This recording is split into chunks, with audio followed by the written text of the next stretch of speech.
Students जो इस year class 10 से 11th में प्रमोट हुए हैं। तो भाई नए सेशन की नई शुरुआत आपकी अपनी बरखा मैम के साथ फाइनली हो चुकी है।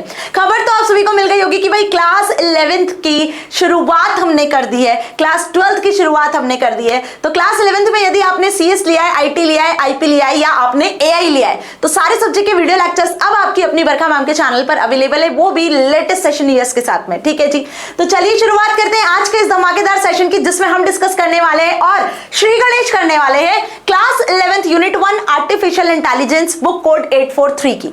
जी हाँ स्टूडेंट, सिलेबस ऑलरेडी हम डिस्कस कर चुके हैं, जो लेटेस्ट सिलेबस है 25-26 सेशन का, जिसकी लिंक आपको डिस्क्रिप्शन में मिल जाएगी कि आपको पूरे साल क्या पढ़ना है ना, पूरा होल ईयर क्लास 11th में आपको क्या पढ़ना है AI में, वो पूरे टॉपिक्स, वो पूरी यूनिट, सारी चीज हमने सिलेबस में डिटेल में कवर किया है। तो आज हम शुरुआत करेंगे यूनिट 1 के साथ में और इसके चैप्टर नंबर 1 को डिस्कस करेंगे, that is artificial intelligence for everyone. और इसका पार्ट 1 आज हम कवर करेंगे। मतलब चैप्टर 1 जो है वो थोड़ा सा लेंथी चैप्टर है, क्योंकि इसमें कहीं ना कहीं AI की सारी टर्मिनोलॉजीज को डिस्क्राइब किया गया है ना जी। तो हम यहाँ पर सारी टर्मिनोलॉजीज को समझेंगे बहुत बेसिक लेवल से, जीरो से हीरो लेवल वाला काम हमें यहाँ पर करना है। यदि आपने क्लास 9th में 10th में AI नहीं भी लिया है और आपने ये सोचा है कि मैम क्योंकि AI फ्यूचर ओरिएंटेड सब्जेक्ट है, टेक्नोलॉजी के साथ साथ आजकल बहुत ज्यादा इसको यूज किया जा रहा है, ठीक है, हर किसी का काम कन्वीनियंट हो रहा है, तो हमने भी सोच लिया कि हम 11th में AI ले लेते हैं। या आपको ये पता है कि आगे से बहुत सारी करियर अपॉर्चुनिटीज आने वाली है, तो आपने AI ले लिया है क्लास 11th में, तो बिल्कुल सही किया है। AI यदि आपने लिया है, आपने पहले कभी नहीं पढ़ा है, तो भी आपके लिए बहुत ईजी मेरे साथ हो जाने वाला है, टेंशन बिल्कुल भी नहीं लेनी है। 9th-10th में यदि आपने AI पढ़ा है तो फिर आपको तो अच्छे से पता होगा कि भाई इस ईयर फोड़ कर आए हैं बच्चे पेपर्स को, 100 में से 100 मार्क्स AI में अचीव किए, जिसका प्रूफ आपको चैनल पे मिल जाना है ना जी। चलिए तो शुरुआत करते हैं आज के इस सेशन की, जिसमें हम जानेंगे आर्टिफिशियल इंटेलिजेंस के कुछ बेसिक्स के बारे में और उसी के साथ फिर एडवांस लेवल पे भी मूव करेंगे। ठीक है, अब क्लास 11th में AI के बारे में यदि हम बात करें तो AI एक ऐसी टर्मिनोलॉजी है, AI एक ऐसी टेक्निक है, एक ऐसी फील्ड है जो नेवर एंडिंग है।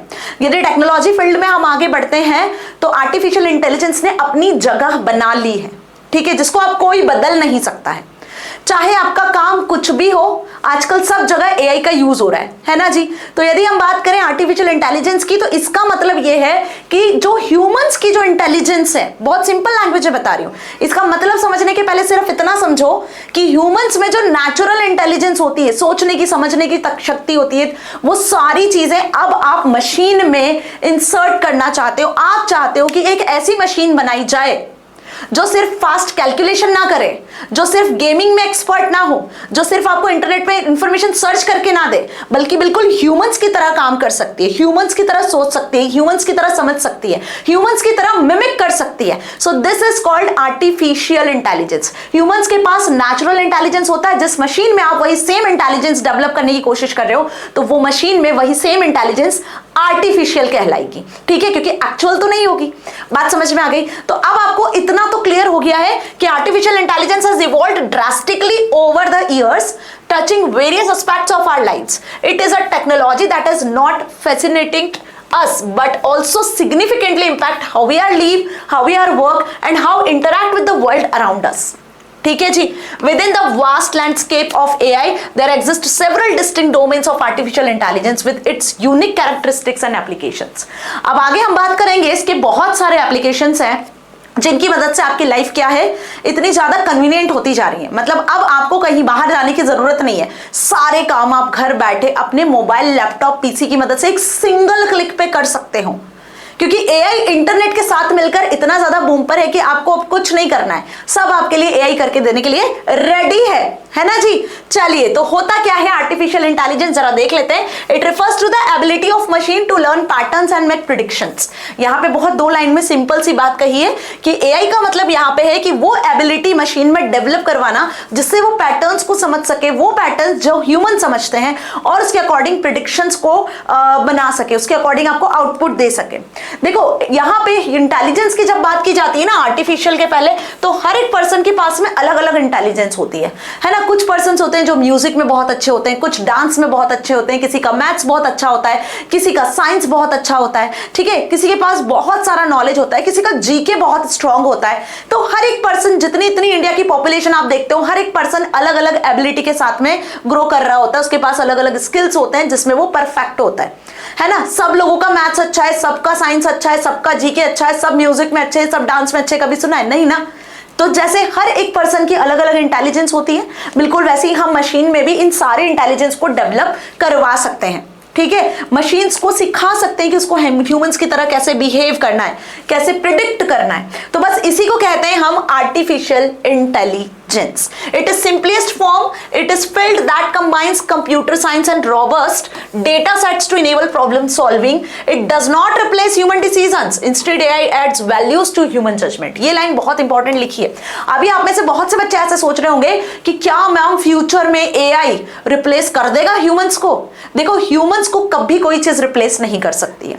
हाँ, यदि आप टेक्नोलॉजी के साथ आगे नहीं बढ़ रहे हो तो जरूर आपको रिप्लेस किया जा सकता है, लेकिन यदि आप टेक्नोलॉजी के साथ में, मतलब आप यदि एआई के साथ आगे बढ़ रहे हो तो आपको कभी एआई रिप्लेस नहीं करेगा। ये बात सत्य है, 100% ट्रू है। मींस कि आप टेक्नोलॉजी में क्या क्या चल रहा है, आपको यदि एआई बेस्ड एक भी सॉफ्टवेयर अच्छे से आता है तो भी आप ये मान लो कि आप जंग जीत चुके हो, क्योंकि आजकल एआई ने अपना मुकाम बना लिया है बेटा जी, है ना। आगे जब आप अपने करियर में ग्रो करोगे तो जॉब आपसे ये पूछ के नहीं ली जाएगी कि आपकी डिग्री क्या है या आपने किस फील्ड में क्या किया हुआ है, कौन से कॉलेज से किया हुआ है। सिर्फ आपसे ये पूछा जाएगा कि आपका नॉलेज स्किल्स क्या है, क्या आपको एआई जैसे सॉफ्टवेयर पे काम करना आता है, क्या आप एआई का अपनी लाइफ में यूज कर सकते हो।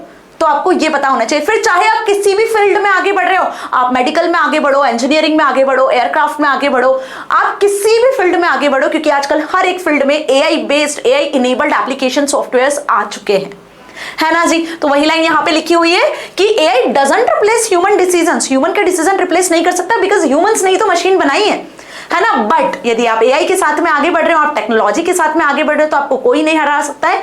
लेकिन यदि आप टेक्नोलॉजी से दूर हो, आपको टेक्नोलॉजी का टी भी नहीं आता है, आप अभी भी अनअवेयर हो दुनिया में क्या चल रहा है, तो आप बहुत पीछे रह चुके हो, ठीक है। तो बस यही लाइन यहां पे लिखी हुई है, think of AI as a smart helper that can understand things, learn from examples, do task as its own without needing to be told exactly what to do each time.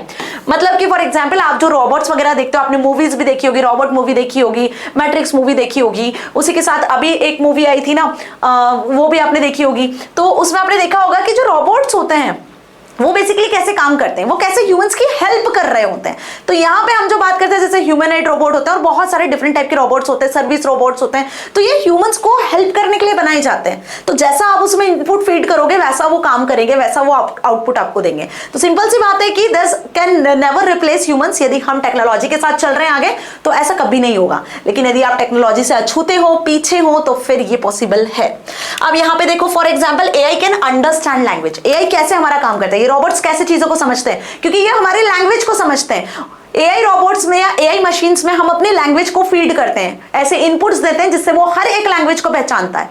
अब वो language में कुछ भी हो सकता है। जैसे मैंने कहा कि हमने किसी रोबोट को बोला कि सपोज कोई भी इंस्ट्रक्शंस दिया ऑन द टीवी, तो वो ऑन द टीवी मैंने इंग्लिश में इंस्ट्रक्शंस दिए, उसको हिंदी में, गुजराती में, पंजाबी में, मराठी में, हर एक लैंग्वेज में हम उसमें इंस्ट्रक्शंस फीड कर देंगे, अलग अलग फॉर्म में फीड करेंगे। तो कोई भी पर्सन किसी भी तरीके से यदि उसको बोलेगा ऑन द टीवी या टीवी चालू करो या टीवी को स्टार्ट करो, तो रोबोट को जल्दी से समझ में आएगा, क्योंकि उसमें इतने सारे इनपुट्स दिए गए हैं और इन्हीं इनपुट्स के बेसिस पे वो क्या कर पा रहा है, सही डिसीजन ले पा रहा है। ठीक है जी। तो रोबोट्स क्या करते हैं, एआई मशीन जो है वो क्या करती है, they understands the language what you say. जैसे कि गूगल, एलेक्सा, सिरी, आप क्या कहते हो उनसे, कुछ भी कहते हो वो आपके अकॉर्डिंग काम करके देते हैं। आपने बोला प्ले दिस सॉन्ग, तो वही सॉन्ग प्ले हो जाने वाला है।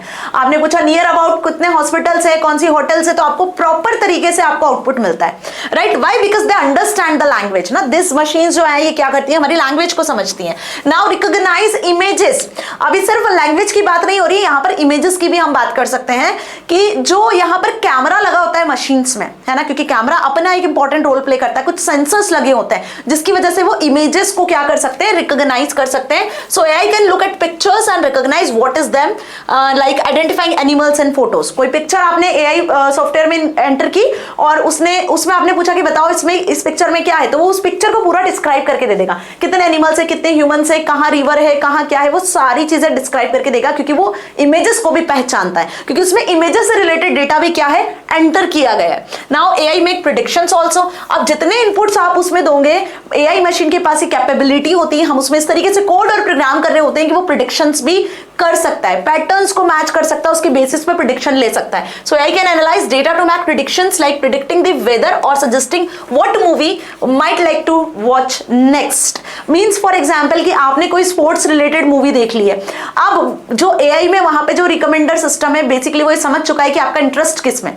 जैसे आप इंस्टाग्राम पे कोई रील अपलोड देखते हो, सपोज आपने स्पोर्ट्स की कोई रील देखी, तो वो आपको स्पोर्ट्स की रील रिकमेंड करेगा।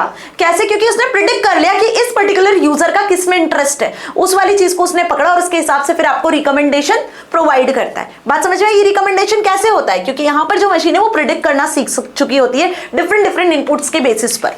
नाउ प्ले गेम्स, आजकल गेम्स में भी आपने देखा है, आप चाहे लूडो खेलो, पबजी खेलो, दुनिया का कोई सा भी गेम खेल लो ऑनलाइन, वहां पर ऑनलाइन प्लेयर अवेलेबल रहता है, जो कि अगेन जिसे हम कहते हैं कि AI can play games also, ठीक है, learn to get better them like playing chess और वीडियो गेम्स। अगेन यहाँ पर ये जो जैसे आपने सुना होगा कि जो वर्ल्ड चैंपियन थे चेस के, उसको एआई वाले जो प्लेयर था उसने हरा दिया था। ये सुना था ना, गैरी प्रेस्क्रॉव, नाम सुना होगा आपने, राइट? अभी आगे हम पढ़ेंगे, डिस्कस करेंगे। तो बेसिकली एआई की मदद से अब आपके लिए सारी चीजें कर पाना बहुत आसान हो चुका है ना। नाउ ड्राइव कार्स, भाई अब टेस्ला कार को कौन नहीं जानता, सेल्फ ड्राइविंग कार, है ना। ये भी आजकल पॉसिबल हो गया है कि आप बिना पर्सन के कार भी ड्राइव कर सकते हो। उसमें अगेन बहुत सारी चीजें, बहुत सारी कोडिंग, बहुत सारे डिवाइसेस, बहुत सारे सेंसर्स का यूज किया गया है, जिसको मिलाकर एक बढ़िया सी self driving Tesla car ready की गई है, जो काफी पॉपुलर है। बच्चा जानता है इस कार के बारे में, है ना जी। So AI can help cars drive themselves by sensing the road and making decisions to stay safe, right. अब एआई क्या नहीं है मैम, ये तो हमें समझ में आ गया इतनी देर से आपने जो बताया, जैसा हम जानते हैं, जैसे हमने अभी तक आज तक सुनते आए हैं, क्लास 11th में आ चुके हो आप, कि आजकल हर चीज में आप एआई को देख सकते हो। आजकल हर एक सॉफ्टवेयर, हर एक कोई सा भी सॉफ्टवेयर आप देखोगे, कोई भी एप्लीकेशन आप देखोगे, वो एआई इनेबल्ड होती जा रही है। यहाँ तक कि एमएस ऑफिस में भी एआई को यूज किया जा रहा है। यहाँ तक कि आप अपने व्हाट्सएप, इंस्टाग्राम में भी देखोगे तो मेटा एआई या चैटबॉट का यूज किया जा रहा है ना। सर्च इंजन के साथ में आपको एक जो है एआई टूल दिखता है ना जी। तो अब एआई नहीं क्या है, मतलब क्या चीज है जो एआई बेस्ड नहीं है, कौन सा टूल है जो एआई बेस्ड नहीं है, क्योंकि बहुत कंफ्यूजन है, ठीक है, बहुत कंफ्यूजन है। कुछ ऐसे टूल्स होते हैं जिनको हम अभी भी एआई कहते हैं, बट वो एक्चुअल में एआई नहीं होते हैं। तो क्या नहीं होता है वो समझो। So when we talk about machines, not all of them are considered artificial intelligence. Here are some examples which are not AI. First, traditional rule based systems, जो कि पहले के रूल बेस्ड सिस्टम हुआ करते थे, हम उन्हें कह सकते हैं कि वो क्या है, वो नॉट एआई बेस्ड है, मतलब वो एआई बेस्ड नहीं है, जिसमें कोई भी डेटा तो प्रोवाइड किया जाता था लेकिन वो उससे सीखते नहीं थे। जो पहले की ट्रेडिशनल मशीन्स होती थी उसमें आप डेटा जरूर प्रोवाइड करते थे, लेकिन वो उस डेटा के बेसिस पे लर्निंग स्किल्स को डेवलप नहीं करते थे, ठीक है। नाउ सिंपल ऑटोमेशन टूल्स की यदि मैं बात करूं तो बेसिक टूल्स लाइक टाइमर्स हो गया, कैलकुलेटर्स हो गए, है ना, कि ऑटोमेटिकली कैलकुलेशन करके देते हैं, टाइमर्स के अकॉर्डिंग आपको चीजें प्रोवाइड करते हैं, but they are not AI. Why? Because ये लर्न नहीं कर सकते, किसी नई चीज को सीख नहीं सकते, कुछ सोच नहीं सकते, किसी पर्टिकुलर डिसीजन तक नहीं पहुंच सकते, ठीक है जी। नाउ मैकेनिकल डिवाइसेस की यदि बात की जाए तो जैसे पुलिस, गियर्स और बेस्ड ऑन फिजिक्स, जो कि फिजिक्स पर बेस्ड जो मैकेनिकल डिवाइसेस आप देखते हो, ठीक है, जैसे पुलिस हो गया, तो वो भी आजकल हम बोल सकते हैं कि कंप्यूटर बेस्ड हो सकते हैं, लेकिन एआई बेस्ड नहीं होते हैं, क्योंकि अगेन उनमें सोचने की, डिसीजन लेने की कैपेबिलिटी नहीं होती है। ऑटोमेशन जरूर होता है लेकिन कैपेबिलिटी नहीं होती है, राइट। जैसे रोबोट्स की बात करें तो रोबोट्स, ऑटोमेशन होता है रोबोट्स में भी, लेकिन वो यूजर की हर एक लैंग्वेज की बेसिस पे प्रिडिक्ट कर लेते हैं। समझ में आ रही बात? There is a difference. Now fixed function hardware. अब फिक्स्ड फंक्शन हार्डवेयर ऐसे डिवाइसेस जिसमें हार्डवेयर को फिक्स किया जाता है और फिर वो हार्डवेयर हमेशा ऑटोमेटिकली एक ही जैसा काम करते हैं। तो basically devices like microwave ओवन्स perform task without learning और थिंकिंग। अब माइक्रोवेव ओवन में जरूर प्रोसेसर लगा होता है, लेकिन यहाँ पे वो हार्डवेयर को फिक्स कर दिया गया है ना। अब ऐसा नहीं कि हर बार उसको नया इनपुट दिया जाएगा, उसके बेसिस पे वो कुछ नया डेवलप करके देगा, है ना। उसकी प्रोसेसिंग फिक्स है, ठीक है, तो this is called fixed function hardware. वही बात करें नॉन इंटरएक्टिव सिस्टम की, so machines that do not change based on new information like basic electric fan. अब इलेक्ट्रिक फैन है, आजकल नए नए टाइप के इलेक्ट्रिक फैन आ चुके हैं, उसमें एक बार एक फंक्शनिंग हमने दे दिया कि भाई इस तरीके से होगा, सपोज उसको आपने रिमोट कंट्रोल से कनेक्ट कर दिया तो वो भी फंक्शनिंग उसकी फिक्स हो गई। आई बात समझ में अच्छे से? तो ये क्या हुए, ये भी एआई बेस्ड टूल नहीं है लेकिन ऑटोमेशन बेस्ड टूल्स हैं। क्लियर हो रही बात? बेसिक सेंसर बेस्ड जो डिवाइसेस होते हैं, है ना, जिसको आप क्या कर सकते हो, अगेन वही सेम लाइन लिखी हुई कि sensor collects data but do not analyse और अंडरस्टैंड इट। मतलब सेंसर्स के थ्रू आप डेटा जरूर कलेक्ट करते हो लेकिन जब तक उसमें प्रोसेसर नहीं होगा, जब तक आप उसमें अलग अलग इनपुट्स के बेसिस पे सेंसर्स से डेटा को लेकर एनालाइज नहीं करोगे तब तक वो एआई बेस्ड नहीं होगा। तो सेंसर्स जो होते हैं सिर्फ डेटा कलेक्शन टूल्स होते हैं, it is not based on AI. मतलब हम बात कर सकते हैं कि इसका हम एआई मॉडल डेवलप करने में इनका यूज करते हैं लेकिन एआई टूल नहीं है ना, नॉट एआई कैटेगरी में आते हैं। नाउ अब क्या एआई नहीं और क्या एआई है ये आपको समझ में आया? नहीं समझ में आया तो एक बार फिर से आपको रिकॉल करवा देती हूँ। वो मशीन्स जो कि लर्निंग कैपेबिलिटी में आ जाती है, जो पैटर्न को मैच करके प्रिडिक्ट कर सकती हैं, जो डिसीजन ले सकती है, जो खुद से अलग अलग इनपुट्स को मैच करके कुछ एक आउटपुट तक पहुंच सकती है, वो कहलाती है आपकी एआई मशीन्स, जिसमें रोबोट्स आते हैं, सेल्फ ड्राइविंग आपकी टेस्ला कार आती है, ठीक है, सिरी, अलेक्सा, जो भी आपके वॉइस रिकॉग्निशन सिस्टम से वो इंक्लूड हो जाते हैं, गूगल असिस्टेंट वगैरह। तो ये जितने भी डिवाइसेस हैं जो प्रेडिक्शंस के बेसिस पर प्रेडिक्शंस कर सकते हैं, जो कि इनपुट्स के बेसिस पर डिसीजन ले सकते हैं, these are AI based device, AI enabled devices. वो डिवाइसेस जो नॉर्मल ऑटोमेशन पर बेस्ड होते हैं, जैसे कि आपका घर में एसी लगा होगा जो रिमोट कंट्रोल से कंट्रोल हो सकता है, गूगल स्मार्ट टीवी होती है, ठीक है, वही हम बात कर ले माइक्रोवेव ओवन की। तो दीज आर द डिवाइसेस जो कि ऑटोमेशन पे यूज होते हैं but they are not AI based. ठीक है, चलिए आगे बात समझ में। तो artificial intelligence machine are different, they learn from data. जो डेटा आप उनमें देते हो वो उनसे सीखता है, उसके लिए कोडिंग की जरूरत पड़ती है ना, can make decisions on their own, और उस कोड के बेसिस पे, उस इनपुट की बेसिस पे वो खुद से डिसीजन ले सकते हैं। जैसे for example a smart washing machine, ठीक है, can adjust its settings based on what it is washing.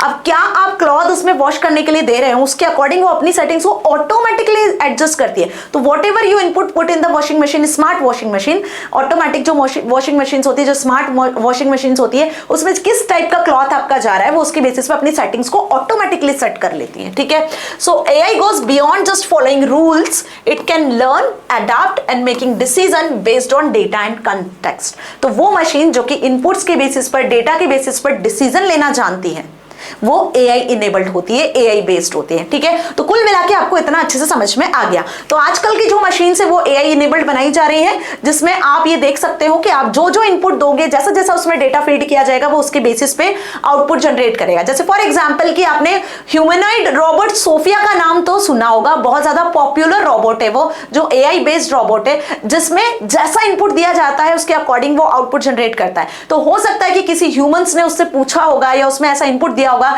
कि क्या तुम दुनिया को डिस्ट्रॉय कर सकते हो, या ऐसे कुछ इंडिया या वर्ल्ड डिस्ट्रॉय करके कुछ उसमें इनपुट दिए गए होंगे। तो उसने इन सारे इनपुट्स को कलेक्ट करके एक पैटर्न के अकॉर्डिंग एक जो प्रिडिक्शन है वो उसने बता दिया। किसी ने उससे पूछा तो उसने ये आंसर कर दिया कि यस, है ना, सुना तो होगा ना आपने। तो ये उसने खुद से नहीं कहा, ये बेसिकली सोफिया ने जो ये स्टेटमेंट दिया है वो उसको पहले से कुछ इनपुट्स दिए गए होंगे, इससे रिगार्डिंग कुछ सर्चेस उससे की गई होगी, कुछ क्वेश्चंस उससे अराइज किए गए होंगे, जिनको कलेक्टिवली मिला के उसने ये आंसर किया था। ठीक है जी। अब यदि हम बात करें कि इसकी शुरुआत कैसे हुई, जैसे कि कंप्यूटर्स की अपनी एक हिस्ट्री है। पहले कुछ जनरेशंस के कंप्यूटर्स थे, एबेकस से कंप्यूटर्स की शुरुआत हुई थी, फिर फर्स्ट जनरेशन कंप्यूटर आए, सेकंड जनरेशन कंप्यूटर्स आए, है ना, ऐसे धीरे धीरे फिफ्थ जनरेशन कंप्यूटर्स आए और आज हम एआई की जनरेशन में जी रहे हैं। तो आखिरकार ये एआई की शुरुआत हुई कैसे, what is the history behind it, history भी आपको पता होना चाहिए। तो इन शॉर्ट में यहाँ पर आपको एक्सप्लेन करूंगी, हिस्ट्री आपको पता होना चाहिए क्योंकि इसका क्वेश्चन एग्जाम में आता है। What is intelligence, what is artificial intelligence, ये तो अब आपको अच्छे से क्लियर हो चुका है। So the history of AI can be traced back to the ancient times with psychological discussions about the nature of intelligence and the possibility of creating artificial beings. मतलब एआई टर्म कुछ आज की या कल की क्रिएटेड नहीं है, ऐसा नहीं कि कुछ 2-4 महीने से या 2-4 8-10 साल से इसको क्रिएट किया गया है। ये जरूर आज बहुत ज्यादा बूम पर है, बहुत ज्यादा ग्रोइंग है, फ्यूचर ओरिएंटेड है, हम बोल सकते हैं करियर इसमें बहुत ज्यादा आगे आपको अपॉर्चुनिटीज मिल जानी है। बट इसकी शुरुआत 90s से 1950s से हो चुकी है। ये बहुत ज्यादा ओल्ड टर्म है, लेकिन इसको आजकल यूज ज्यादा किया जा रहा है, इसको आजकल ज्यादा ट्रेंडिंग माना जा रहा है। मेरी बात समझ में आ रही है? तो basically however the modern era of AI begin in the mid 20th century with significant development and milestones. 90s में इसकी बात की गई थी आर्टिफिशियल इंटेलिजेंस की, कि क्या हम मशीन्स को इंटेलिजेंट बना सकते हैं 90s में। फिर थोड़े दिनों के लिए उसको उस बात पे कि यार मशीन को कौन इंटेलिजेंट बनाएगा, लाइक ऐसे कुछ करके जो है बात को वहीं रख दिया गया।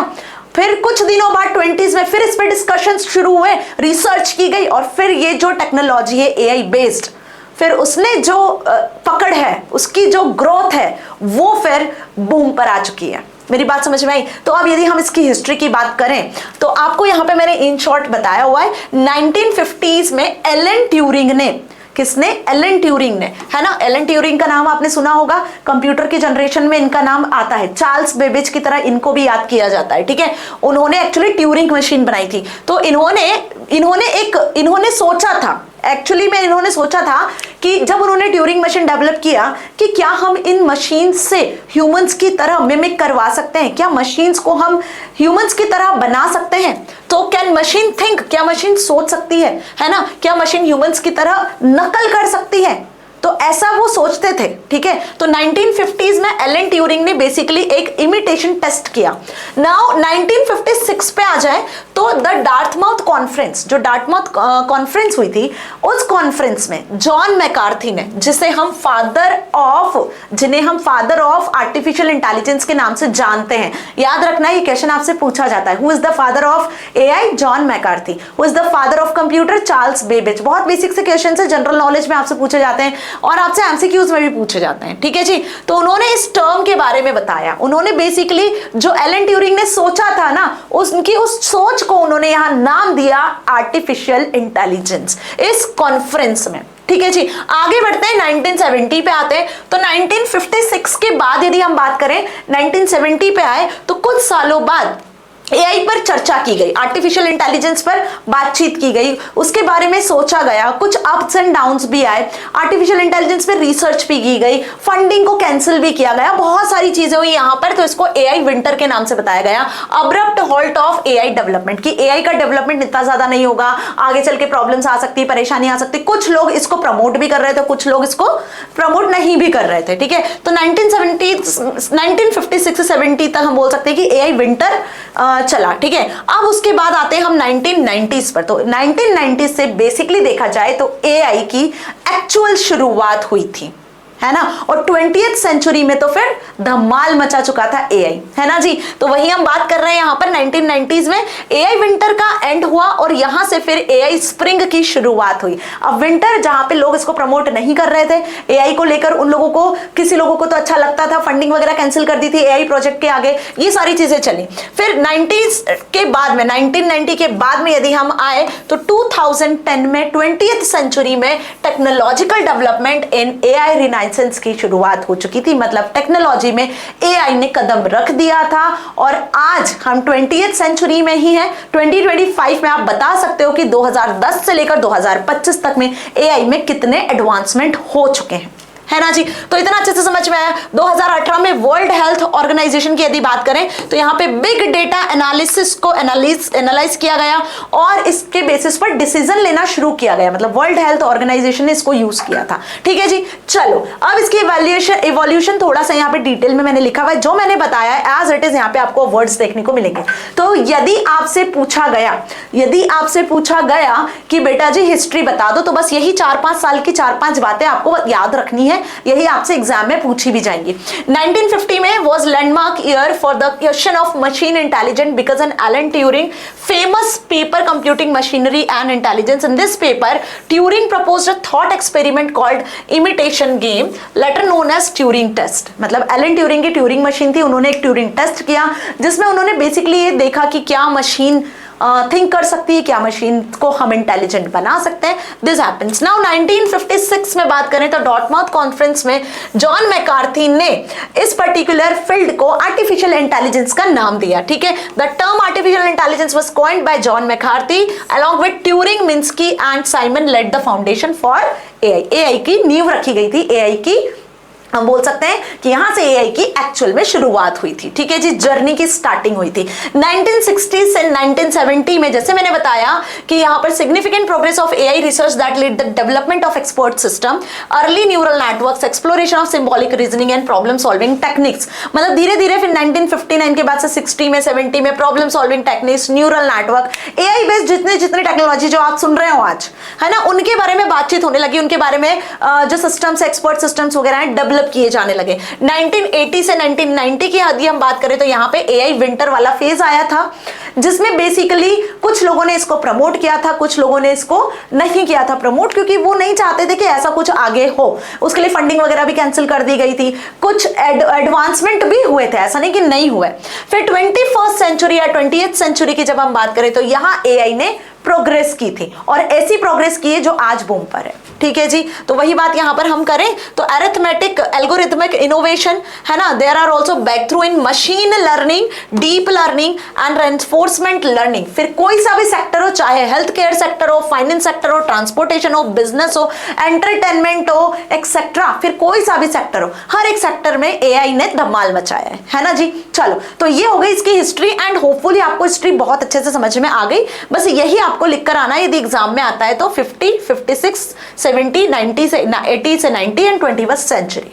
ओके, अब कितने टाइप के एआई हैं? अब आप सोच रहे होंगे मैम टाइप्स ऑफ एआई, ये तो हम पहली बार सुन रहे हैं। जी हाँ बेटा, आप 11th में आ चुके हो तो थोड़ा डिटेल में अब आपको पढ़ना पड़ेगा। 9, 10 तक हमने बहुत बेसिक सी चीजें पढ़ी है, अब 11th में थोड़ा हमें डिटेल में पढ़ना पड़ेगा। 12th में फिर आकर हम वापस इन चीजों को रिवाइज करेंगे। तो फिर से एक बात मेरी बहुत ध्यान से सुन लो कि class 11th is the base, class 11th is the base for class 12th। यदि आपने क्लास 11th में सारी चीजें बहुत अच्छे से पढ़ी है तो क्लास 12th को आप फोड़ कर आओगे। क्लास 12th का पेपर जो होने वाला है ना एआई का, उसमें आप बहुत अच्छा परफॉर्म करके आओगे, क्योंकि क्लास 11th का आधे से ज्यादा सिलेबस क्लास 12th में फिर से कवर किया जाता है। ठीक है जी, इसलिए कहते हैं कि क्लास 11th ना सिर्फ कंप्यूटर, एआई, सीएस, आईपी के लिए बेस है, बाकी सारे सब्जेक्ट्स के लिए, क्योंकि क्लास 11th से आप एक नई शुरुआत करते हो।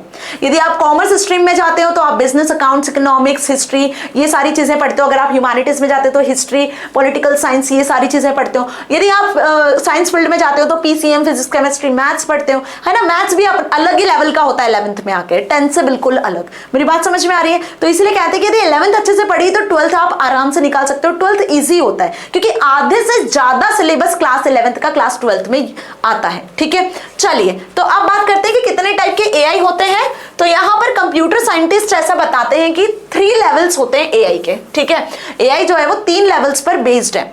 मतलब यदि हम बात करें कि it is based on predicted growth in its ability to analyse, यदि हम एआई की ग्रोथ के अकॉर्डिंग बात करें तो इसके 3 टाइप्स होते हैं जो आप देख रहे हो।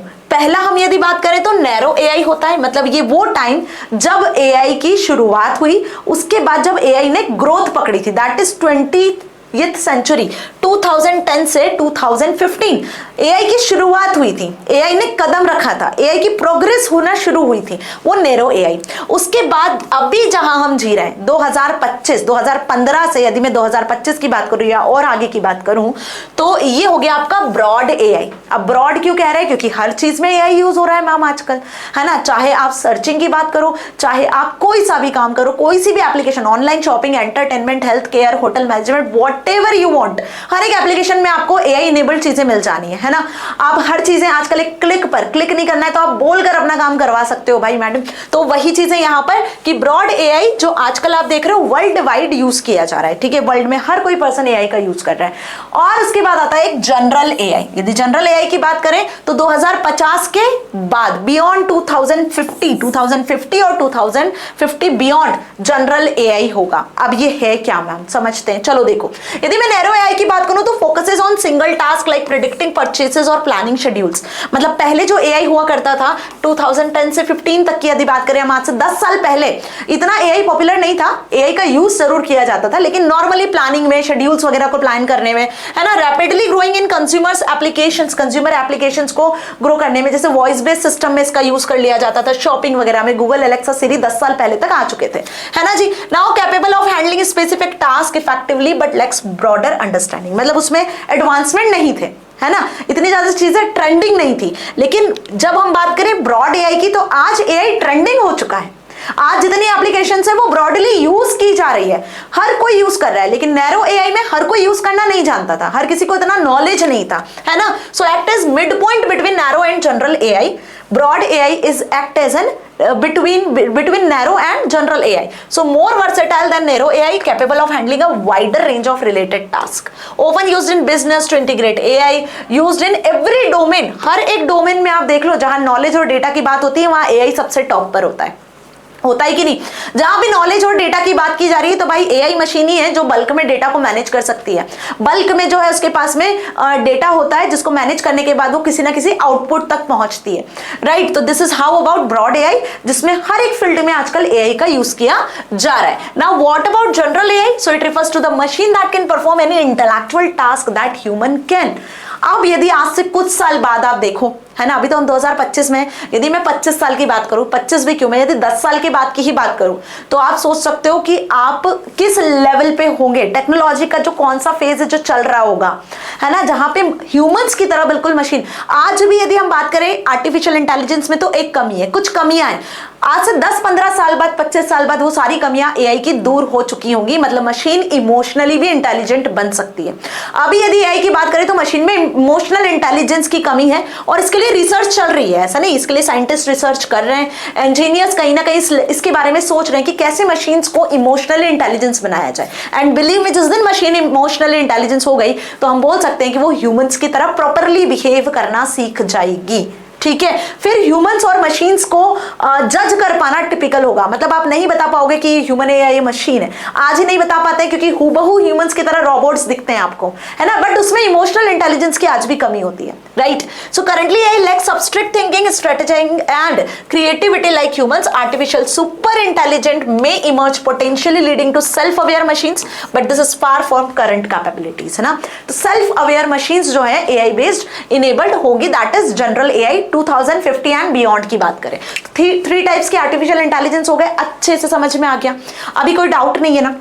चलो तो मैम इवोल्यूशन क्लियर हो गया, हिस्ट्री समझ में आ गई, टाइप्स ऑफ एआई समझ में आ गया। अब इसके कुछ इंपॉर्टेंट से डोमेन्स जो आपने 9th में भी पढ़े थे कि नहीं, वही 3 major domains, natural language processing, data science and computer vision.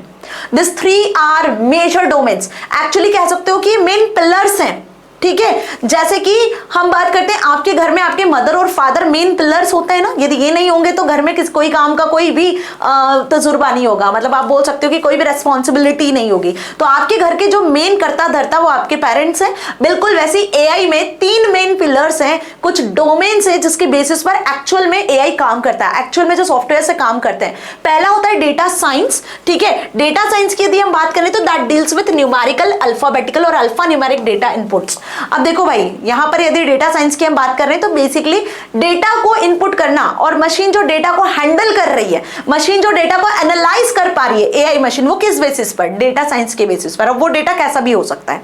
यहां पे बात कर रहे हैं हम न्यूमेरिक डेटा की, अल्फाबेटिकल डेटा की, अल्फा न्यूमेरिक डेटा की। It involves the collection, analysis, interpretation of large volume of data to extract insights and patterns using statistical methods, machine learning, algorithms and data visualisation techniques. अब ये थोड़े भारी words है ना, algorithms, machine learning techniques, data visualisation techniques, ये सारी चीजें बहुत हल्के में समझाऊंगी आपको मैं, ठीक है, और आपको समझ में आएगी। वर्ड भले ही थोड़े से हैवी होंगे लेकिन इनका मतलब बहुत आसान है, ठीक है। एल्गोरिथम्स अपने आप में सुनकर ऐसा लगता है कि यार बहुत टफ होती है, कोडिंग बहुत टफ होती है, बेटा बहुत इजी लेवल पे आपको सारी चीजें समझाने वाली हूं मैं, ठीक है। तो डेटा साइंस, डेटा को एनालिसिस करना, मशीन जो डेटा को एनालाइज करती है, पैटर्न्स को मैच करती है और उसके बेसिस पर जो आउटपुट लेती है वो डेटा साइंस ही कहलाता है। यहाँ पर इसके लिए अलग अलग एल्गोरिथम्स होते हैं, कुछ लर्निंग टेक्निक्स होती है जो मशीन को हमें सिखाना होती है, ठीक है।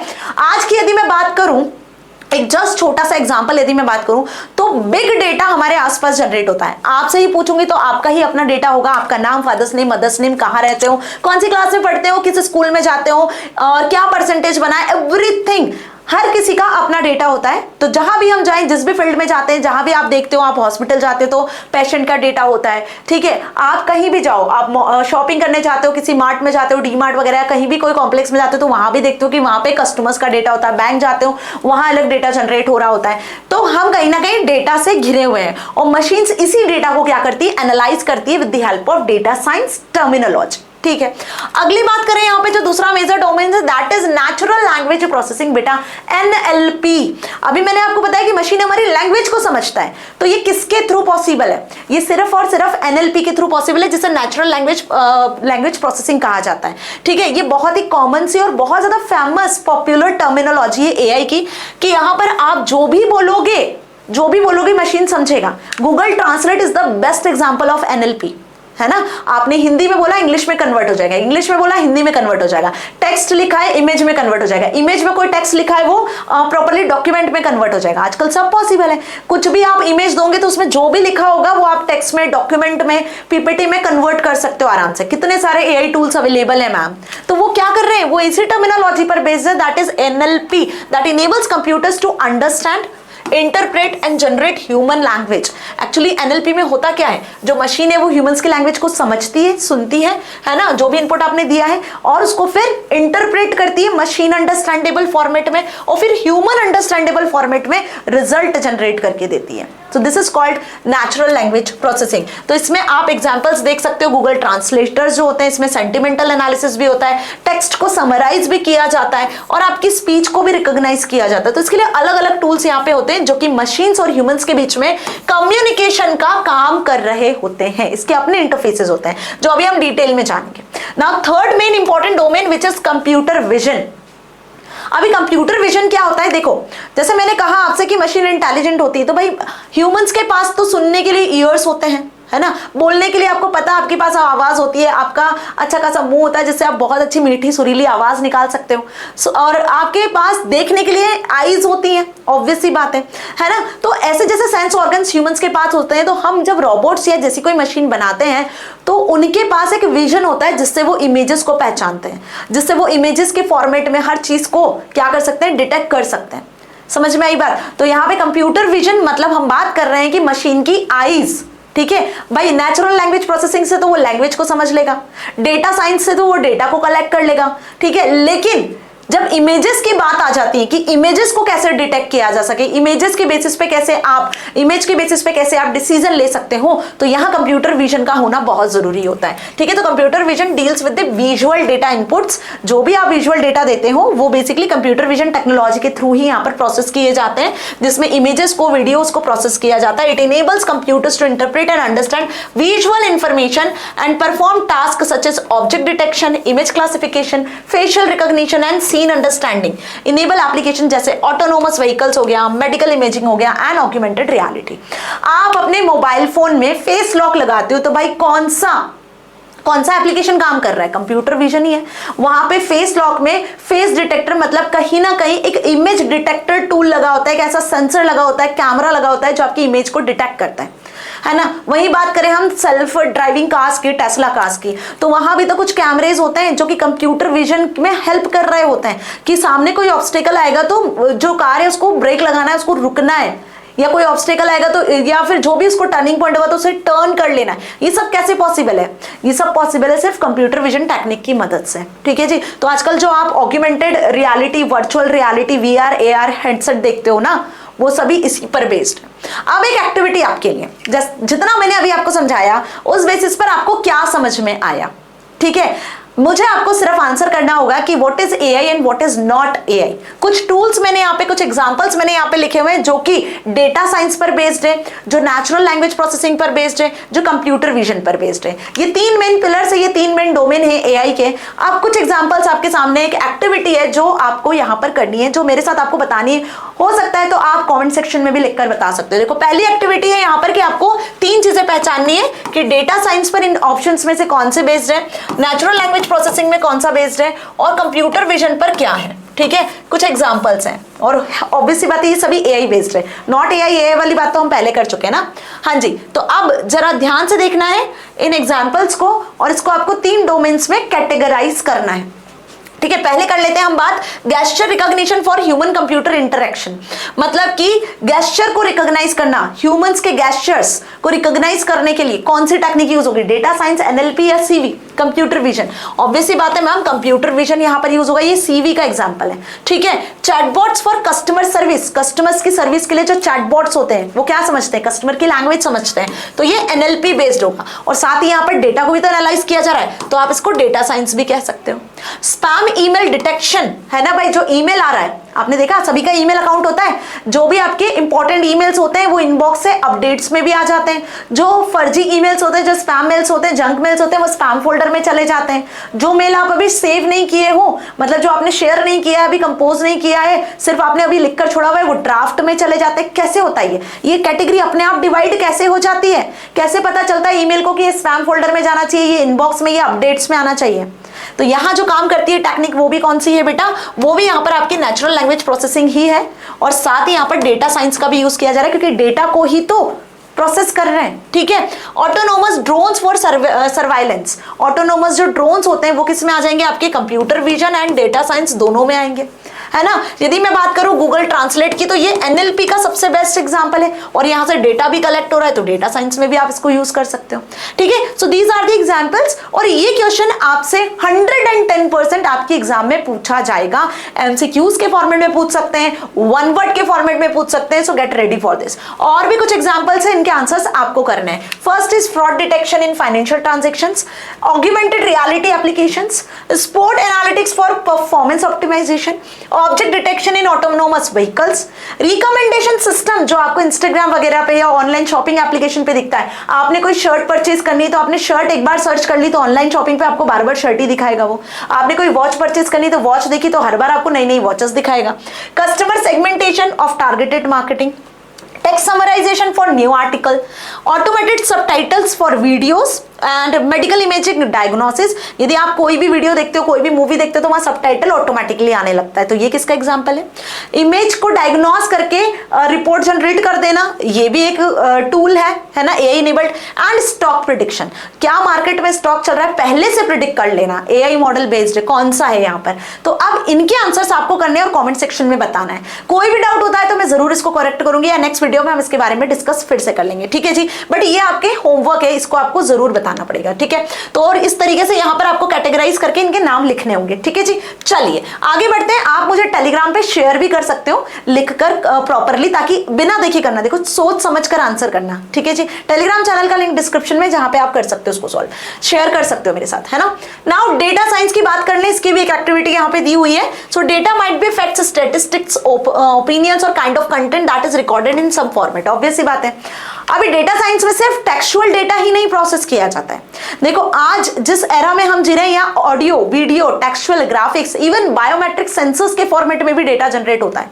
आपने देखा कि चंद्रयान जो प्रोजेक्ट था, वहां पे जो विक्रम लैंडर था, रोवर था, उसने वहां आसपास जितनी भी चंद्रमा की जो मून के आसपास की सरफेस थी, उस पर कितना टेम्परेचर था, क्या इमेजेस थी, कितनी ह्यूमिडिटी थी, कैसा वेदर था, सारी चीजों को डिटेक्ट किया था।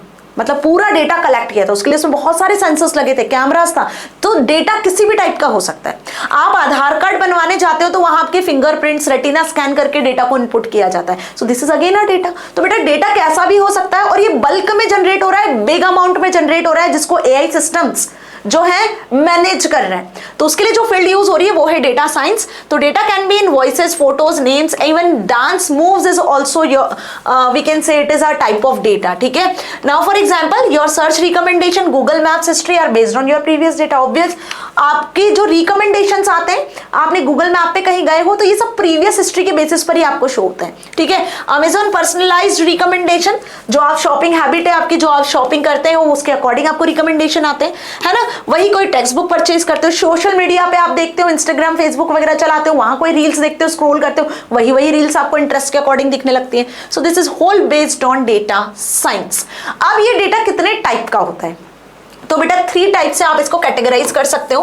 One is structured data, other is unstructured data and third is semi structured data. This is very important part, इसका क्वेश्चन एग्जाम में आता ही आता है, ठीक है। यदि यहां पर हम बात करें कि लास्ट 2 ईयर्स से यदि कंपेयर करें तो 6 million years of human existence, मतलब यहां पे देखोगे आप क्या, मतलब एक तरीके से यदि मैं बात करूं तो आपको एक चीज समझाने की कोशिश करूंगी कि हमारी इंडिया की कितनी पॉपुलेशन है, बाई मिलियंस में पॉपुलेशन है, ठीक है।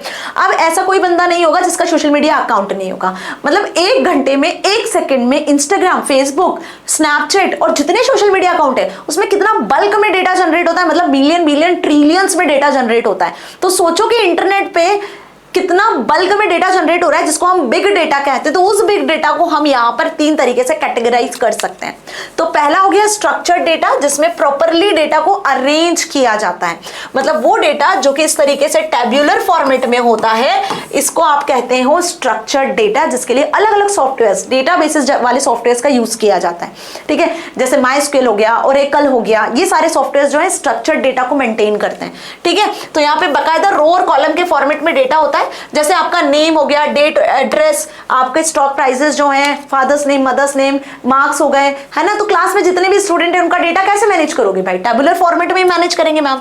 तो यहाँ पे हम क्या कहेंगे, इसको जो एक वेल ऑर्गेनाइज्ड फॉर्म में डेटा होता है वो स्ट्रक्चर्ड डेटा होता है। वहीं यदि मैं अनस्ट्रक्चर्ड डेटा की बात करूं तो it is not well organised, ठीक है, ये वेल ऑर्गेनाइज्ड फॉर्मेट में नहीं होता है। जैसे वही सेम चीज मैंने कहा कि इंस्टाग्राम से जो डेटा जनरेट हो रहा है ना भाई, तो इंस्टाग्राम से जो डेटा जनरेट हो रहा है, सपोज ये एक प्लेस है जहां पे डेटा जनरेट होकर आ रहा है, तो कितने सारे लोग हैं, किसी ने कोई फोटो अपलोड किया, किसी ने कोई रील अपलोड किया, किसी ने कोई टेक्स्ट अपलोड किया, ठीक है। तो आप देख रहे हो सारी चीजें एक तरीके से मर्ज्ड वे में है, यहाँ कोई सेपरेशन नहीं है, कोई ऑर्गेनाइज्ड वे नहीं है। तो हम कह सकते हैं कि ये अनस्ट्रक्चर्ड वे में कलेक्टेड डेटा होता है, ठीक है। सो इसको बेसिकली प्रोसेस कर पाना थोड़ा चैलेंजिंग होता है। So it lacks any specific organisation, make it more challenging to analyse compare to structured data. Unstructured data including text, images, graphics, customer comments, lyrics, songs, everything, जब सारी चीजें एक जगह आकर इकट्ठा हो जाती हैं, ठीक है, तो इसका कोई भी प्री डिफाइंड या कोई स्ट्रक्चर्ड फॉर्मेट नहीं होता है। तो यहाँ पे हमें इस अनस्ट्रक्चर्ड डेटा को स्ट्रक्चर्ड करने के लिए बहुत सारे स्पेसिफिक टूल्स और टेक्निक्स का यूज करना होता है, ठीक है। अब बात कर लेते हैं एक और टाइप का डेटा होता है जो होता है सेमी स्ट्रक्चर्ड, जो स्ट्रक्चर्ड और अनस्ट्रक्चर्ड के बीच में होता है, ठीक है। अब सेमी स्ट्रक्चर्ड क्या हुआ, सेमी स्ट्रक्चर्ड की बात करें तो सपोज कि ईमेल की बात कर लेती हूं मैं, इलेक्ट्रॉनिक मेल। अब ईमेल में आप देखते हो, आप ईमेल कंपोज भी करते हो या किसी का मेल आपको आता भी है, तो आप ये देखते हो कि यहाँ पर तो टेक्स्ट लिखने का एरिया होता है, बाकायदा आप यहाँ पे टेक्स्ट लिखते हो, यहाँ पे एड्रेस लिखते हैं हम, ईमेल एड्रेस, और कोई भी जो अटैचमेंट लगाते हो तो वो अटैचमेंट यहाँ आते हैं। तो भाई यहाँ पे डेटा अलग अलग है, ईमेल एड्रेस अलग होता है, टेक्सचुअल फॉर्मेट अलग होता है, अटैचमेंट में ऑडियो, वीडियो, ग्राफिक कैसी भी फाइल लगा सकते हो। तो यहाँ पे वेराइटी ऑफ डेटा है, लेकिन ये सभी अरेंज्ड है ना। तो एक सेमी स्ट्रक्चर्ड फॉर्मेट में अरेंज्ड है, ये हर चीज का एक जगह फिक्स है कि कहां पर क्या स्टोर होना है, ठीक है जी। तो इसे हम क्या कहेंगे, semi structured. So it falls somewhere between structured and unstructured, while not is organized on structured data, it is easier to handle than unstructured. इस सेमी स्ट्रक्चर्ड को हैंडल करना इजी होता है as compare to unstructured data. Now it uses matter data to identify certain characteristics and organize data into fields. Clear हुआ।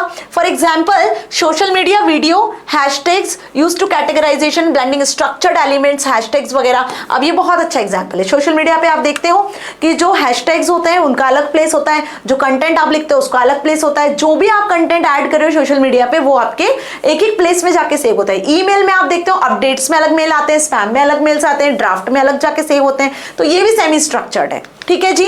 अब इसका एक example मैंने यहाँ पे दिया हुआ है। सपोज ये स्ट्रक्चर्ड डेटा आपको यहाँ दिख रहा है, आईडी, नेम, एज, डिग्री, बाकायदा आईडी है, नेम है, एज है, डिग्री है। यहाँ एनालाइज कर पाना बहुत ईजी है, इसको मैनेज करना बहुत ईजी है। लेकिन वही यदि मैं सेमी स्ट्रक्चर्ड पे आती हूँ तो ये आपने टेबल कैसे बनाई, उसके लिए कोड हमने यहाँ लिखा हुआ है, जिस कोड में हमने बताया कि भाई ये स्टूडेंट 1 का डेटा हम यहाँ एंटर कर रहे हैं, ये स्टूडेंट 2 का डेटा हम यहाँ एंटर कर रहे हैं, और ये एक यूनिवर्सिटी के अंदर हम ये पर्टिकुलर स्ट्रक्चर को क्रिएट करें। तो ये हमने कोड यहाँ लिखा हुआ है, ठीक है। तो ये सेमी स्ट्रक्चर्ड हुआ जहां हमने अरेंज किया है, और प्रॉपर्ली जो अरेंज हो रहा है वो स्ट्रक्चर्ड, ठीक। अब बात करते हैं अनस्ट्रक्चर्ड की। तो ये सारी चीजें देखो यहाँ पर एक साथ मिला के लिख दिया, ठीक है, मतलब एक पैराग्राफ के फॉर्मेट में लिख दिया।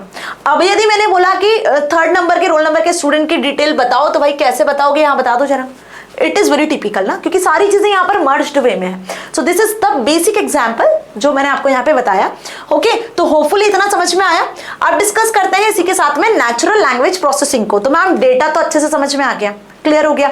डेटा होता क्या है? रॉ फैक्ट्स एंड फिगर्स, और जब इसको प्रोसेस किया जाता है तो ये इंफॉर्मेशन में बदल जाता है. ये हम बचपन से पढ़ते आ रहे हैं, है ना. तो जितने भी प्रोसेसर्स होते हैं वो इन रॉ डेटा को इंफॉर्मेशन में कन्वर्ट कर देते हैं, क्लियर. और ये डेटा अलग अलग टाइप से जनरेट होता है, अलग अलग टाइप का होता है. Okay, now natural language processing. तो NLP it refers the field of computer science and AI focuses on teaching machines को ह्यूमंस की लैंग्वेज को समझाने के लिए, मशीन्स ह्यूमंस की लैंग्वेज समझे, इसके लिए हम NLP का यूज करते हैं. और मशीन दोनों तरीके से, आप बोलोगे लैंग्वेज तो मशीन बोलकर भी समझेगी, और आप लिखकर कोई टेक्स्ट दोगे तो मशीन भाई लिखी हुई बात को भी आपकी समझ जाएगी.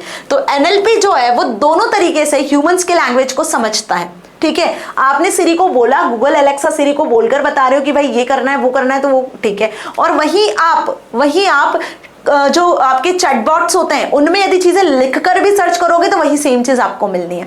तो चैटबॉट्स, गूगल एलेक्सा सिरी, जो वॉइस असिस्टेंट्स होते हैं, ये सभी NLP के एग्जांपल्स होते हैं. ये ट्रेंड मॉडल होते हैं जिसमें ह्यूमंस के लैंग्वेज को इनपुट किया जाता है, उनके लैंग्वेज में बने हुए सेंटेंस को इनपुट किया जाता है, और उसके बेसिस पर वो टेक्स्ट को समराइज करते हैं, अलग अलग एल्गोरिदम्स लगाते हैं, है ना. बहुत सारे यहाँ पे टेक्निक्स का यूज किया जाता है जिससे हम क्या कर सकते हैं, यहाँ पर किसी भी मशीन को NLP बेस्ड बना सकते हैं. ठीक है, अब इसका एक डिटेल डायग्राम है जो समझना आपके लिए बहुत जरूरी है. ठीक है, तो natural language understanding and natural language generation, इसमें बेसिकली NLP डिवाइडेड है. NLP दो मेन टेक्निक पे काम करता है. पहला टेक्निक होता है नेचुरल लैंग्वेज अंडरस्टैंडिंग. आपने जो बोला वो आपकी नेचुरल लैंग्वेज है. मशीन की लैंग्वेज उसकी नेचुरल लैंग्वेज नहीं होती. मशीन हमारी नेचुरल लैंग्वेज को समझने की कोशिश करता है, तो नेचुरल लैंग्वेज अंडरस्टैंडिंग हुआ. वहीं फिर आपकी लैंग्वेज को समझने के बाद में मशीन क्या करती है, आपके रिगार्डिंग जो है, आपने जो बोला है उसके अकॉर्डिंग जनरेट करने की कोशिश करती है वही आउटपुट जो आप चाहते हो, जिस लैंग्वेज में आप चाहते हो. तो this is called natural language generation. आपने इंग्लिश में बोला तो मशीन आपको इंग्लिश में आउटपुट देगा, है ना. आपने यदि हिंदी में बोला तो मशीन हिंदी वाली भाषा को समझेगी और फिर हिंदी में आपको आंसर जनरेट करके देगी. सो this is the two important factors जो कि NLP के अंदर यूज किए जाते हैं. अब यदि मैं बात करूं नेचुरल लैंग्वेज अंडरस्टैंडिंग की, तो इसमें जो टेक्निक्स यूज होती है, सिंटैक्टिकल पार्सिंग होता है, सिमेंटिक एनालिसिस होता है ना, नेम्ड एंटिटी रिकॉग्निशन होता है, और सेंटीमेंट एनालिसिस होता है. अब ये क्या होता है, ये डिटेल में हम आगे आने वाले चैप्टर्स में पढ़ेंगे. फिलहाल आप अभी इतना समझो, है ना. नेचुरल लैंग्वेज जनरेशंस की यदि बात करूं तो यहाँ पे टेक्स्ट प्लानिंग होता है, डेटा टू टेक्स्ट ट्रांसफॉर्मेशन होता है, और सरफेस रियलाइजेशन होता है. सिंपल सी बात है कि जब आप चीजें बोल रहे हो तो मशीन आपके सेंटीमेंट को समझेगा, मशीन आपकी बात को समझेगा, आप क्या बोल रहे हो, किस लैंग्वेज में बोल रहे हो, किस तरीके से बोला जा रहा है, वो सारी चीजें. तो सिंटैक्टिकली और सिमेंटिकली हर तरीके से मशीन आपकी चीजों को एनालाइज करेगा, जो जो वर्ड्स आपने कहे. उसके बाद में फिर उन्हीं वर्ड्स को कलेक्ट करके, उन्हीं वर्ड्स को समझकर एक आंसर जनरेट करेगा. ठीक है, तो वो नेचुरल लैंग्वेज जनरेशन में आता है. ओके, तो वही लाइन सब यहाँ पे लिखी हुई है कि नेचुरल लैंग्वेज अंडरस्टैंडिंग की बात करें, दैट इज NLU की. सो दिस इज सब फील्ड ऑफ NLP की एक सब फील्ड है जो फोकस करती है अंडरस्टैंडिंग पर, कि ह्यूमन की जो लैंग्वेज है उसका क्या मतलब है, वो मतलब समझने पर फोकस करती है ना. आपने जो बोला है, आपने जो इंफॉर्मेशन दिया हुआ है, किस इंटेंशन से बोला है, किस सेंटिमेंट्स के साथ में बोला है, उसको समझने की कोशिश करती है. और फिर जब वो समझ जाती है तो उसके बाद में वो आउटपुट निकालने की कोशिश करती है, जिसको कहते हैं हम नेचुरल लैंग्वेज जनरेशन. ठीक है, सो दिस इज अनदर सब field of NLP, but instead of understanding it focuses on generating human language, है ना जी. तो अब आप ही की भाषा में मशीन बात कैसे कर पा रही है, जब वो आपकी भाषा को समझ रही है. तो यदि आपकी लैंग्वेज को समझ लिया तो वो उसी लैंग्वेज में आंसर जनरेट करेगा. तो this is known as natural language generation.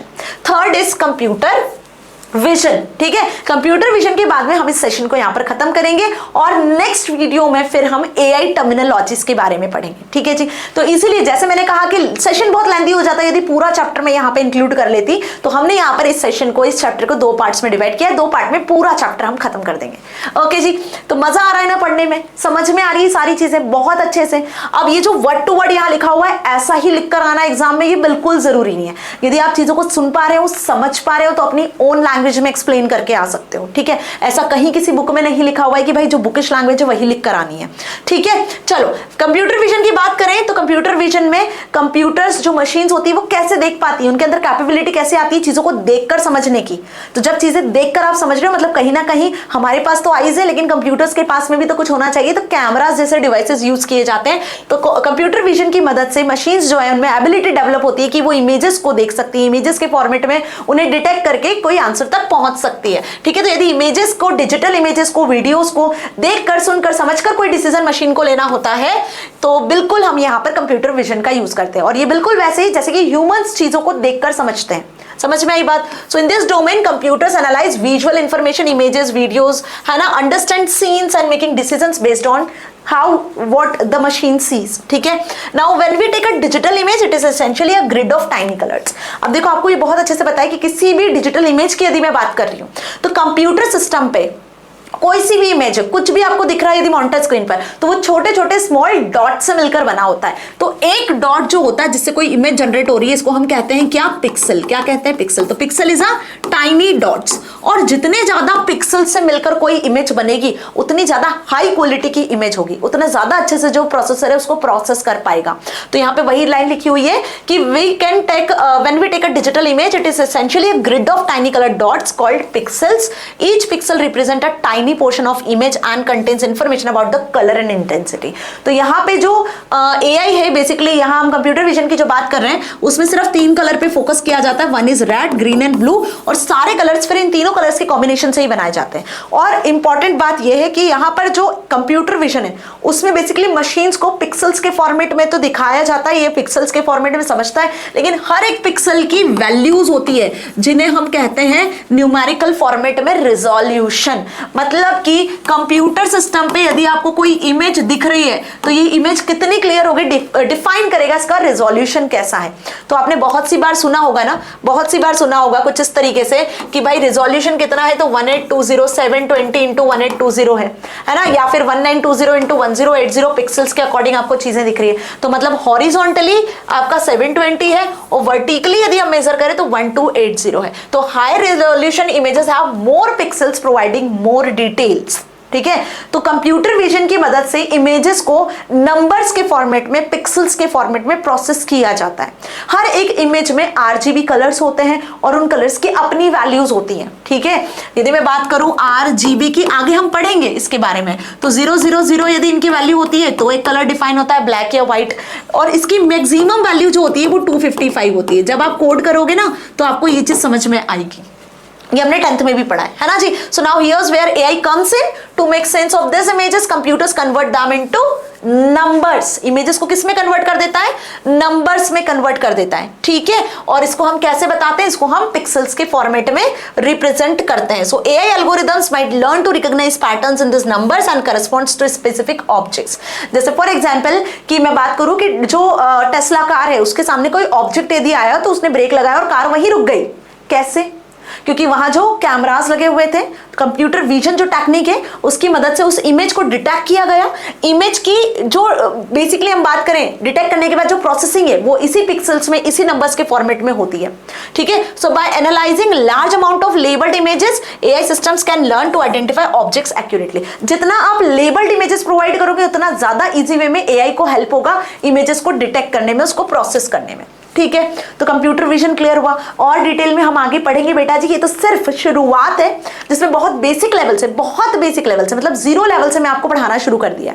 मतलब आर्टिफिशियल इंटेलिजेंस का A भी नहीं आता होगा ना तो अब आप सीख जाओगे कि बेसिकली इसमें काम क्या हो रहा है, क्यों इसको आर्टिफिशियल इंटेलिजेंस कहा गया, ये सब्जेक्ट का मतलब क्या है ना जी। Now cognitive computing is a branch of artificial intelligence. अब यदि हम कॉग्निटिव कंप्यूटिंग की बात करें तो वो 3 कॉन्सेप्ट पे काम करता है। One is perception, other is learning and other is reasoning, ठीक है। मीन्स कि जैसे हमारा ह्यूमन ब्रेन काम करता है, आप चाहते हो कि मशीन बिल्कुल वैसे काम करे, तो इस टाइप की कंप्यूटिंग को कहते हो आप कॉग्निटिव कंप्यूटिंग, जो कि AI मॉडल्स में हम डेवलप करने की कोशिश कर रहे होते हैं। मशीन जो है ह्यूमंस की तरह डिसीजन ले, ह्यूमंस की तरह बिहेव करे, ह्यूमंस की तरह चीजों को सीखे, इंटरैक्ट करें, तो उसके लिए उसमें कॉग्निटिव कंप्यूटिंग की जरूरत होती है। ठीक है, this is a platform based on artificial intelligence and signal processing. It uses machine learning, reasoning, natural language processing and computer vision technique to provide results, to compute results, to process the data. यहां पे इन techniques का use किया जाता है. मतलब वही 3 main pillars हो गए. मशीन लर्निंग एक टर्मिनोलॉजी जिसको हम यहां पर अब समझेंगे कमिंग वीडियो में. ठीक है, cognitive computing improves human decision making. Humans को डिसीजन लेने के लिए कॉग्निटिव कंप्यूटिंग, मतलब आप चाहते हो कि मशीन्स ह्यूमंस की तरह डिसीजन ले सके, उसके लिए कॉग्निटिव कंप्यूटिंग का यूज किया जाता है, जिसमें natural language processing, data science, computer vision, इन तीनों टेक्निक को इंक्लूड किया गया है. एक्चुअली कॉग्निटिव कंप्यूटिंग में किसका यूज कर रहे हैं? इन्हीं तीनों टेक्निक्स का यूज कर रहे हैं. इसमें एग्जाम्पल आपका आता है IBM वॉटसन डीप माइंड, है ना. ये वही गेम है, चेस गेम, जिसमें बेसिकली ह्यूमन को मशीन ने हराया था, AI मशीन ने, AI टूल ने. माइक्रोसॉफ्ट कॉग्निटिव सर्विसेज और भी बहुत सारे टूल्स जो AI इनेबल्ड है, जो AI बेस्ड है. ठीक है, तो इतना अच्छे से समझ में आ चुका है आपको, क्लियर हो चुकी है बात. तो अभी जो हमने पढ़ा, यदि मैं इसको समराइज करती हूं तो cognitive computing integrates data science, natural language processing and computer vision to create intelligent system that can understand and interact with a human in a human like manner. human से human like manner में मिलना, कोई एक machine human से बिल्कुल human की तरह मिल रही है, बातचीत कर रही है, तो ये कॉग्निटिव कंप्यूटिंग कहलाता है, जिसमें basically natural language processing, NLP, data science और कंप्यूटर विजन का यूज किया जाता है. और इसी के साथ एक मेजर टर्म को अब हम समझने वाले हैं, दैट इज मशीन लर्निंग, कि आप मशीन को ह्यूमंस की तरह कैसे समझा सिखा सकते हो, कैसे एक ह्यूमन की तरह एक मशीन को आप बना सकते हो. तो उसके लिए सबसे बड़ा डोमेन, सबसे बड़ी चीज जो कि AI में यूज की जाती है, वो टर्मिनोलॉजी है मशीन लर्निंग. ठीक है, तो अब यदि आप मशीन लर्निंग के बारे में जानना चाहते हो, इसके साथ में सेशन को हम खत्म करेंगे और आगे मशीन लर्निंग, इसके टेक्निक्स को डिटेल में कवर करेंगे. ठीक है, तो अब आपको सारी चीजें अच्छे से क्लियर हो चुकी है. AI क्या होता है, इसकी हिस्ट्री क्या है, इसका इवोल्यूशन क्या है, इसमें कौन कौन से 3 मेजर डोमेन्स है, क्या AI इनेबल टूल्स होते हैं और कौन से AI इनेबल टूल्स नहीं होते हैं. होपफुली आपको बहुत अच्छे से क्लियर हुआ है. कोई भी डाउट होता है तो आप कॉमेंट सेक्शन में लिख सकते हो, क्योंकि अगली वीडियो में हम बात करेंगे मशीन लर्निंग टेक्निक के बारे में और इसी के साथ में इस चैप्टर को खत्म करेंगे. तो मिलेंगे अगले सेशन में. Till then stay here, stay happy. Thank you so much.